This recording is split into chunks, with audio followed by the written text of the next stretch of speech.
Yeah, hi everybody, this is Clay from Cool Stuff, and today I want to take you on a little bit of a short, I always say that and I never quite live up to it, a short video uh, discussion of the meters on the Model 12. I actually struggled a little bit when I first I actually got a Model 24 first, and then I got the Model 12. And the Model 24 I'm going to use as a replacement for my Mackie 1604 VLZ mixer, which is about 30 years old.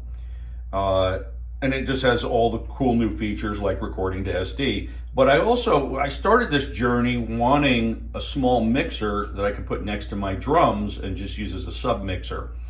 So that's really why I have both of these, and it's kind of been a journey. There's some other videos of other cheaper Chinese brand, off-brand mixers that I reviewed, which were all great mixers for the money. But I started out using TAC Tascam mixer, I don't want to tell you how many years ago, but a long time ago, and I always liked them. And it's funny. I'm gonna actually show you my original mixer. Here we go. Let's see. So this is we're actually down in my jam room. You've probably seen some other videos of the cheaper Chinese off-brand mixers were done down here. I'm trying to set up, an actual. I used to have a recording desk set up years ago, so I'm in the process of making a nicer room for my videos, but I'm kind of in between that right now. But anyway, getting back to what I wanted to show you in the first place is this was my original TAC Tascam mixer. And so it was 6 channels into 4 channels. So you could actually have 2 channels for main mix, 2 channels for monitor, and then you could pick, where you wanted those to go, which bus you wanted those to go out, and just very basic.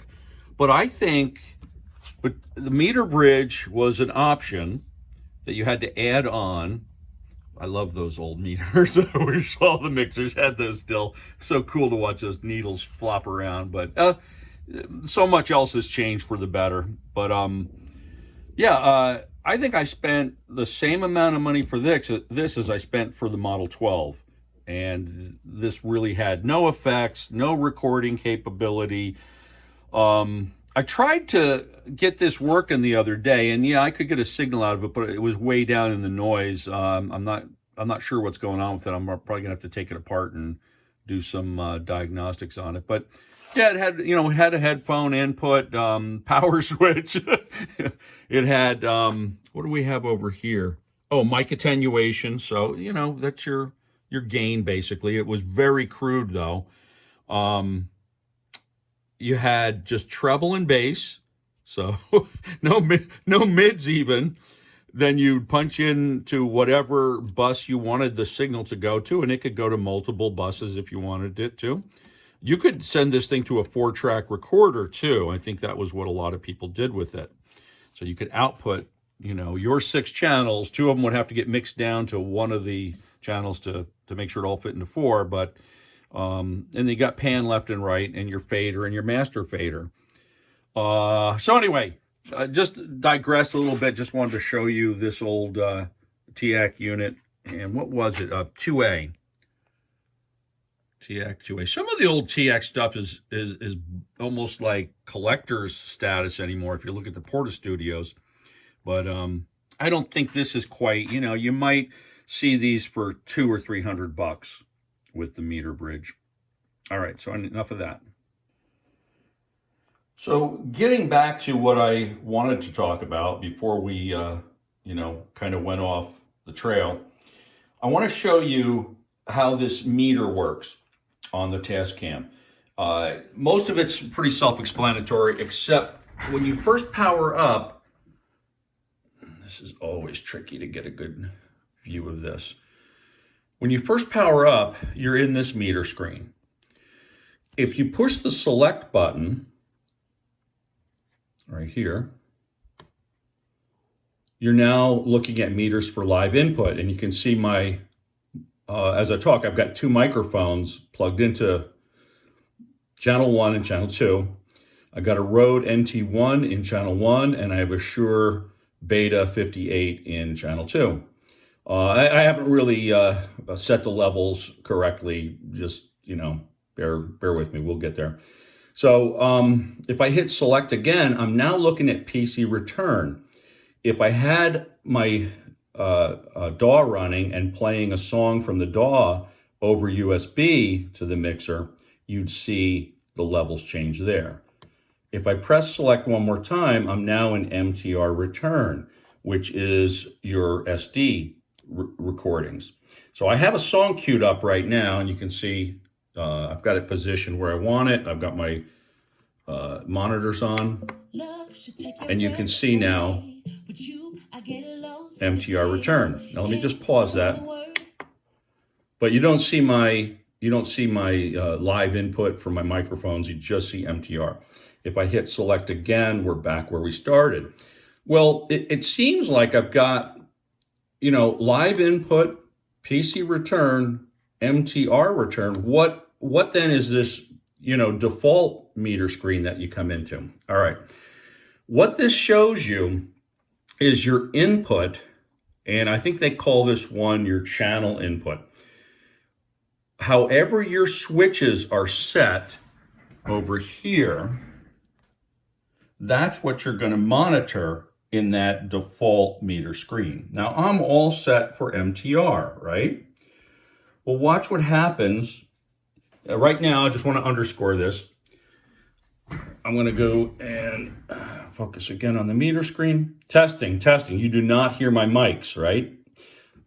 I'm going to go over here. I'm going to slide the switch over to live, go back to the meter. Testing. Now you see it. Well, okay. What if I play my song on my SD card? Let me go ahead and start the playback again. Now, do you see what's happening? As I'm talking, you can see my input on 1 and 2, and you can also see the song starting to play from the SD, which right now only channel 5 is. Here we go. You got 7 and 8 now kicking in on the song. So it's this default screen. Let me stop this. This default screen is showing you your channel input for whatever your switches are currently set for. If I only want to see the input, let's start the song again. If I only want to see the input for live, I push the select button. Now I don't have to see the SD card. If I push it again, I don't have anything from my DAW right now. If I push it again, I see just the SD card channels playing from the current song. Okay? All right. That's really the only thing I wanted to show you that's confusing. The rest of it's pretty straightforward. You've got your channels. Let me use a little pointer here. Hang on. You've got your channels, 1 through 7, 8, of course, a stereo, so they group those two together. Select switch I just covered. Now, you can only see 8 channels at a time. So 1 through 8, the function key would display those first 8 channels, and that's what we're on right now. If I hit it again, if I hit F3, now I can see 9 and 10. Let's start the song again. All right, I'm going to push the button for 1 through 8. Push the button for 9 through 12. Okay. Let's go back to here. All right, now, the little dashed line that you see running across here, the manual will tell you that that is negative 12 dB, which is sort of a target that, you can go a little bit above that, but on average, you don't want your channels going past that for recording. Reason being, if I have a song made up of 10 channels and they're all at negative 12 dB on average, when I mix those together into a final mix, it's going to be much louder. It's probably going to be up to about negative 5 dB. When you add effects when you add, in your DAW, if you brought the song in and added effects, you're going to add a few more dB for those effects. So you're trying to give yourself headroom for your final mix. That's the reason that's the target. Now, I came from the analog world where the same point was 0 dB. You didn't want to cross 0 dB. That's the dB scale. This is the dBFS scale. So if you're working in a DAW, you're working in the digital world, you use the dBFS scale. Well, there's other scales too, but dBFS is very common, and that's where your -12 is your target. Now, I'm not sure that's really -12, even though the manual says it is, and I'm gonna show you why. We're gonna switch over to my PC. I'll do a screen share.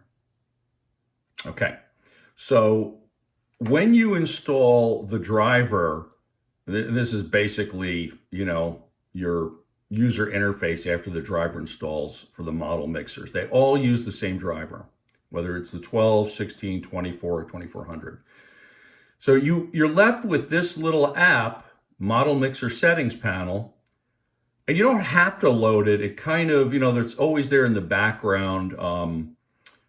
So if you're using a DAW, you don't have to pop this up to change anything, unless you want to change your sample, number of samples for the buffer. But the thing I want to show you here, and another nice thing too, is you have your software version for your driver, and you have the firmware version of your Model 12. Now, when I got my Model 12, which was just recently, but it still had 1.42 for the firmware, and I could not get the meters. That's the other thing here. You got information and you have meters. I couldn't get the meters to work at all. I had to upgrade the firmware, and this will be a separate video. I'll take you through how to upgrade your firmware, update your firmware. So 1.42 for the Model 12, the meters will not work. You'll have to update the Model 12 firmware, and with software version 2.20 for your driver, you'll be able to get the meters to work. Okay, so this is what I wanted to show you. You have a duplicate, basically, of that little meter that's on the LCD screen of the Model 12 on your PC. And if you want, you could blow it up full size if you can't see it across the room, but this size is fine for our purposes. And notice live input is what I'm on right now, and you can hear my one mic, and if I go over and I snap my fingers in front of the other mic, you'll see that come up. I only have 2 mics plugged in. Channel input is the same as that default meter. Even though it's not labeled at the top, that is your channel input that shows you the input level depending on what switch the channel is set for. So you're gonna, I demonstrated this before, but why don't we just go ahead and play the song again, and you'll see, yeah, there you go. Test, test, test, test. I just want to mix this. Test, test, test, test. So you can see I'm only seeing my input for the song coming from the MTR on channels 3 through 10. 1 and 2 are following my microphone input because that's what I have selected. And I'm just going to point to that double. Yeah, there. So you can see live, which is for the microphones, is what's selected on 1 and 2. Everything else is MTR, the SD recorder for playback of the song. So this will work the same way. It's nice, it's bigger. There's my live input, PC return, MTR return. Let me play the song a little bit, tiny bit of it. Now you won't see my microphones. If I pause this, test, test, test, you can't see my mics because we're looking only at the MTR return, okay?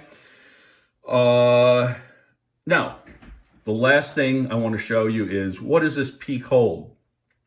I have mine set for infinite. That means the peak indicators are not going to disappear So even after the song plays, I'll have a record of what the loudest track channel was on there if I feel like I need to adjust it. You don't have to keep it on infinite. You can say, well, I don't want to use that at all, or I only want it to appear for 1 second and then disappear, or 3 seconds and then disappear. Let's leave it on 3. I'll play the song and you can see the difference. See how they're disappearing?